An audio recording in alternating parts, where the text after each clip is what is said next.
इस वीडियो में हम देखने वाले हैं प्रायोरिटी शेड्यूलिंग एल्गोरिदम, जिसमें पहला उसका सब एल्गोरिदम है non pre-emptive priority scheduling algorithm. तो देखते हैं नॉन प्रीएम्प्टिव प्रायोरिटी।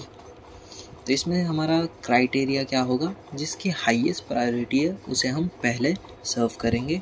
ठीक है, ये एग्जांपल हम देखेंगे नहीं, ठीक है, इसको कोई देखने की ज़रूरत नहीं है, सीधे यहाँ पर आते हैं। डिसीजन में आपको क्या करना है, नॉन प्रीएम्प्टिव, यानी आपने अगर एक बार प्रोसेस एग्जीक्यूट कर दी है तो उसे तब तक रन करना है जब तक कि वो टर्मिनेट या ख़त्म ना हो जाए। ओके, इम्प्लीमेंटेशन क्या होगा, आपको इसमें फीफो सॉर्टेड क्यू यूज़ करना होगा और जिसकी प्रायोरिटी ज़्यादा है उसे आपको पहले सॉर्ट करना है।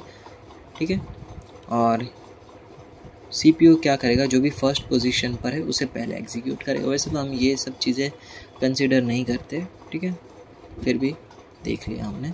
ठीक है, एग्जाम्पल से देखते ज़्यादा समझ में आएगा।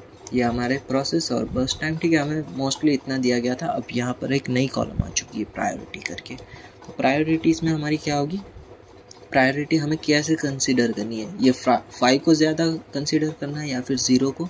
तो यहाँ पर देखना होगा आप, small values for priority means higher priority of a process, यानी जितनी स्मॉल वैल्यू उसकी उतनी ज़्यादा प्रायोरिटी।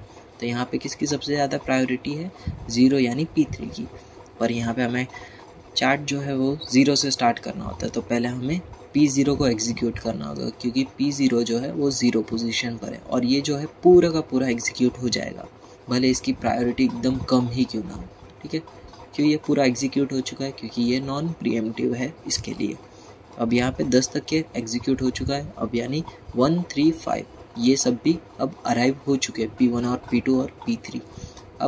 अब हम क्या करेंगे, इन तीनों को कंपेयर करेंगे कि किसकी सबसे कम है प्रायोरिटी, सबसे ज़्यादा प्रायोरिटी किसकी है। तो इसमें जो है P3 की सबसे ज़्यादा प्रायोरिटी है, तो हम P3 को एग्जीक्यूट करेंगे एक साथ, पूरा है ना।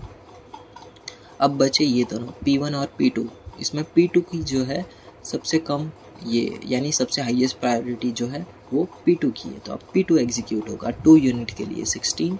और यहाँ पे सबसे कम किसकी है, P1 की। अब P1 जो है पूरा एग्जीक्यूट हो जाएगा। ओके, फिनिश टाइम कितना है, P0 का है 10, P1 का है 22, P2 का 16, P3 का 14। टर्न अराउंड टाइम क्या था, completion time minus arrival time, 10 minus 0 10, 22 minus 1 21, 16 minus 3 14 minus 5। और वेटिंग टाइम क्या था, turn around time minus burst time, 10 minus 10 0, 21 minus 6 15, 13 minus 2 11, 9 minus 4 5। Okay, तो आपको अब इसका एवरेज निकाल लेना है, इन चारों को प्लस करके 4 से डिवाइड कर देना है इन दोनों को। ओके, तो ये आएगा आपका एवरेज टर्न अराउंड और वेटिंग टाइम।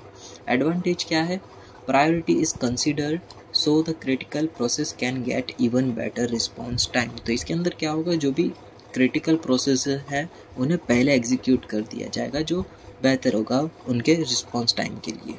और इसका डिसएडवांटेज एक यही है कि स्टारवेशन जो है लो प्रायोरिटी प्रोसेस के लिए पॉसिबल हो सकता है, यानी जो भी लो प्रायोरिटी वाली प्रोसेसेस है वो स्टारवेशन में जा सकती है, क्योंकि हाई प्रायोरिटी वाली प्रोसेस इसमें पहले एग्जीक्यूट होती है।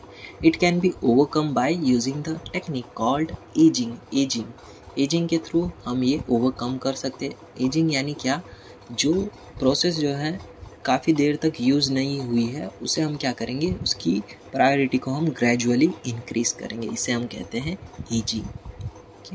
तो यहाँ तक रखते हैं।